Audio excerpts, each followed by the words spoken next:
नमस्कार। स्वागत है आप सभी का आपके अपने चैनल एस्ट्रोलॉजी लर्नर वाईटी में। आज का हमारा विषय है जन्म कुंडली में हम कर्म हानि योग कैसे देख सकते हैं, और आज हम आपको यह भी बताएंगे कि यदि आपकी जन्म कुंडली में कर्म हानि योग बना हुआ है, उस योग को आप कैसे शांत कर सकते हो। बहुत सरल और बहुत सटीक काम करने वाले उपाय आज के इस कार्यक्रम में रहने वाले हैं। तो चलिए शुरू करते हैं आज के इस बेहद महत्वपूर्ण रोचक कार्यक्रम को।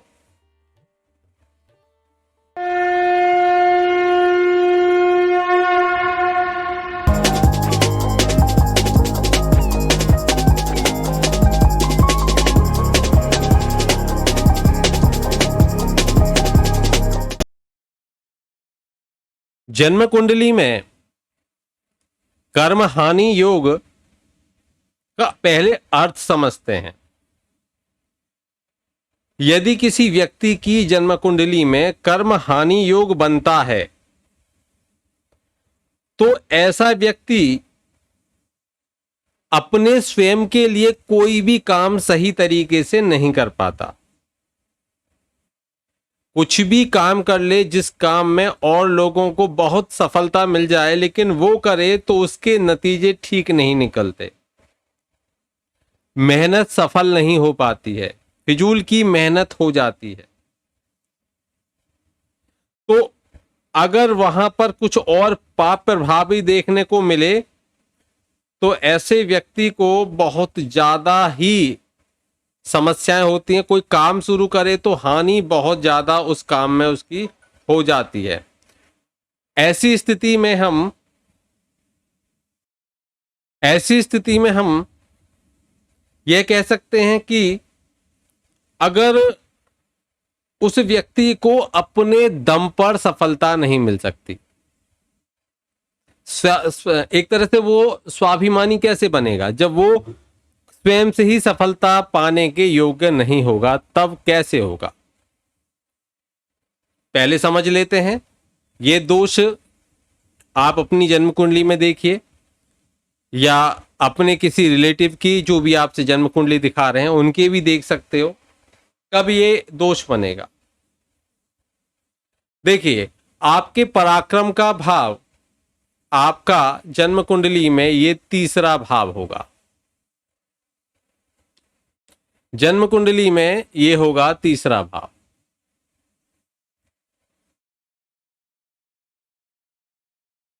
और आपके आजीविका या कर्म का जो भाव है वो होगा आपका 10वां भाव। तो जब भी 10वें भाव का तीसरे भाव के स्वामी के साथ में संबंध बने तो यह कर्म हानि योग बनेगा। इसके साथ में एक बात का विशेष ध्यान रखें कि सूर्य, मंगल और शनि, इन तीनों की स्थिति को जरूर अपनी जन्म कुंडली में देख लें। यदि शनि मारक हैं, यदि सूर्य मारक हैं, यदि मंगल मारक हैं या नीच के हैं, इनमें से ये कोई ग्रह नीच के होते हैं, अशुभ स्थिति में बैठे हुए हैं, 6, 8, 12 के साथ में इनका संबंध है, कुल मिलाकर यह किसी भी प्रकार से आपको सकारात्मक नहीं है, तो इस स्थिति में यह दोष और बढ़ जाएगा, बहुत ज्यादा खराब हो जाएगा।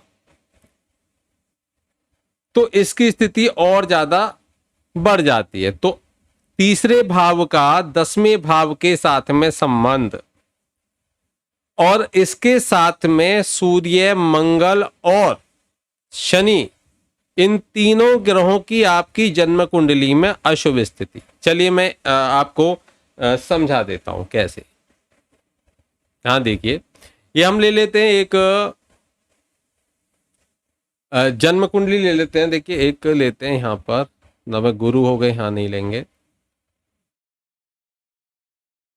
ठीक है, यहां देखिए ऐसे समझ लीजिए जैसे कि इस जन्म कुंडली में ये एक मिथुन लग्न की हमने जन्म कुंडली ले ली। इस जन्म कुंडली में अगर आप देखोगे तो किसका संबंध, तीसरे भाव के स्वामी का संबंध, तीसरे भाव के स्वामी का संबंध 10वें भाव के स्वामी से बने। तो किसी भी भाव में हम ये कह सकते हैं कि गुरु और सूर्य का संबंध बन जाए। मानकर चलिए ये यहां संबंध बनता है गुरु सूर्य। इसके साथ साथ में एक बात का और ध्यान रखिए, शनि मानकर चलें कि शनि बैठे हुए हैं इस भाव में, वैसे शनि तो इसमें है ही, शनि यहां बैठे हुए हैं और मंगल बैठे हुए हैं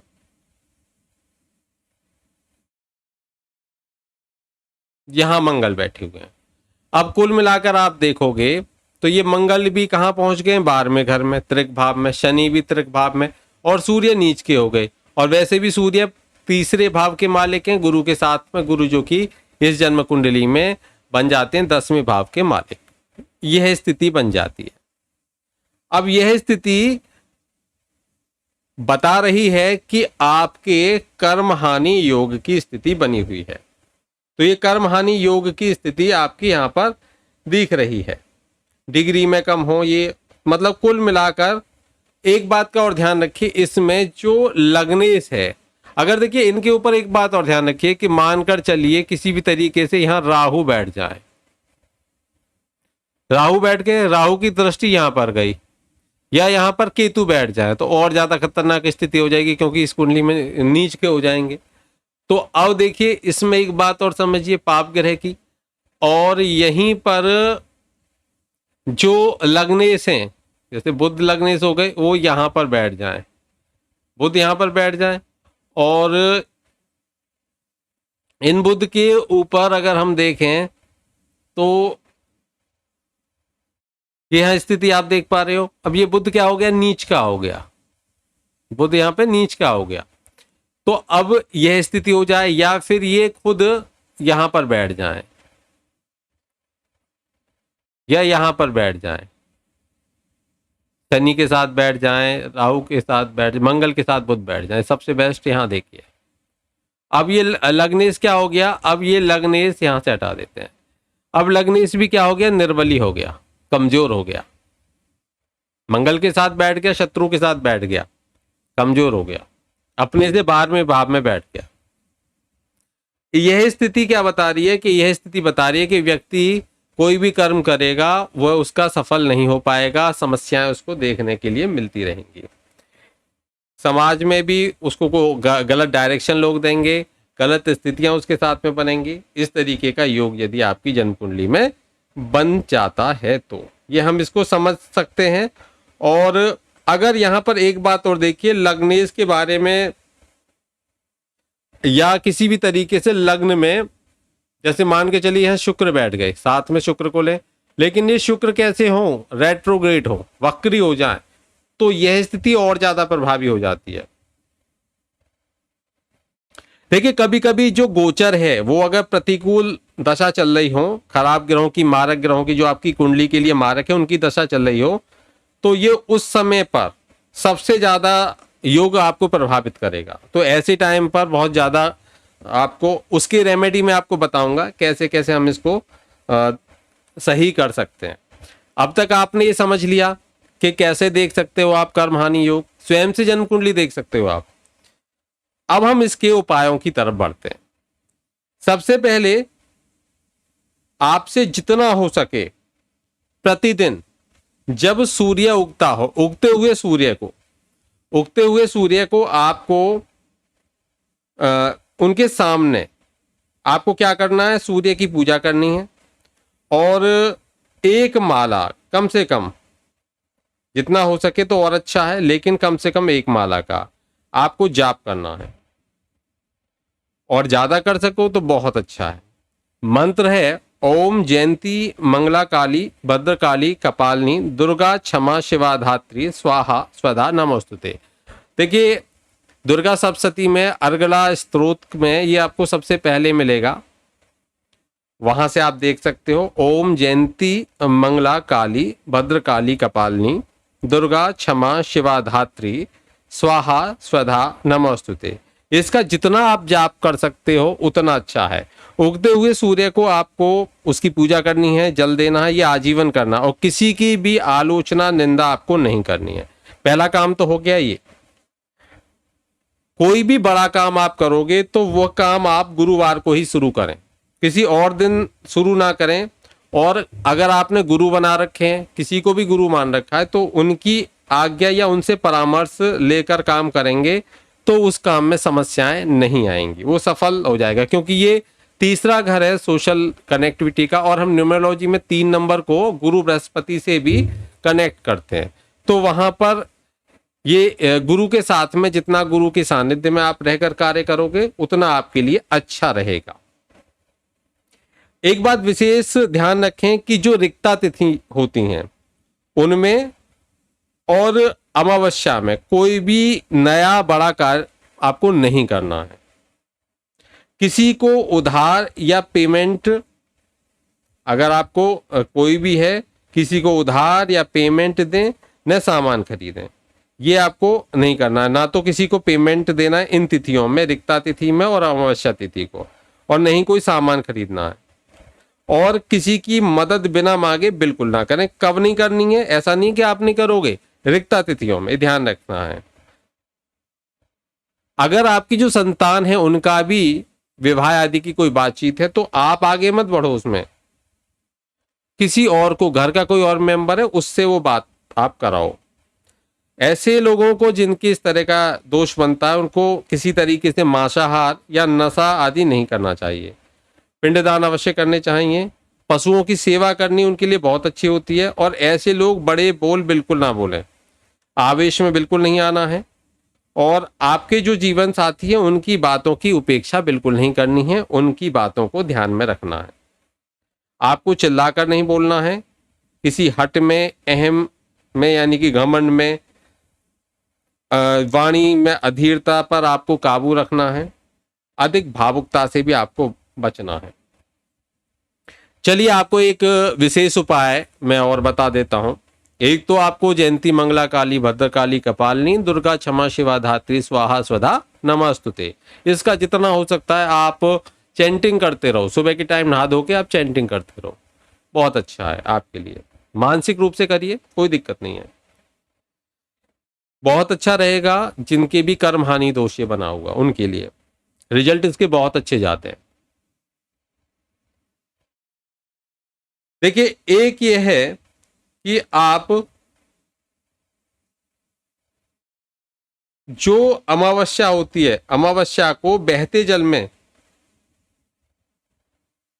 आटे के जो पिंड बनाकर आपको विसर्जित करने हैं। अगर आप हर अमावस्या को नहीं कर सकते तो कम से कम हर तीसरे महीने की अमावस्या को आपको करना चाहिए। अगर मान के चलो बहुत से लोगों के घरों में विवाह आदि संस्कार हुए हैं तो एक होता है कि विवाह के 1 वर्ष अगर पूरा नहीं होता है अथवा पत्नी गर्भ से हो, तब यह उपाय जलवाला आपको नहीं करना होता है, जो तीर्थ पर जाकर करते हैं। बाकी गंगा जी पर जाकर या आप जहां भी जा सकते हो वहां पर ये करोगे तो उसकी शांति रहेगी।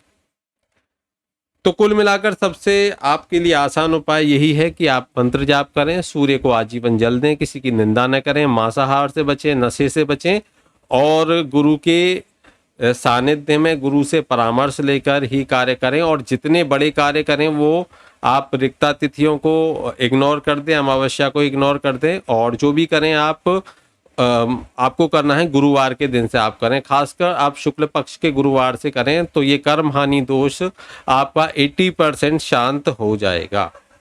आज के लिए इतना ही। वीडियो कैसी लगी कमेंट बॉक्स में कमेंट करके जरूर बताएं। फिर मिलते हैं एक नए विषय के साथ में, तब तक के लिए जय श्री कृष्णा, राधे राधे।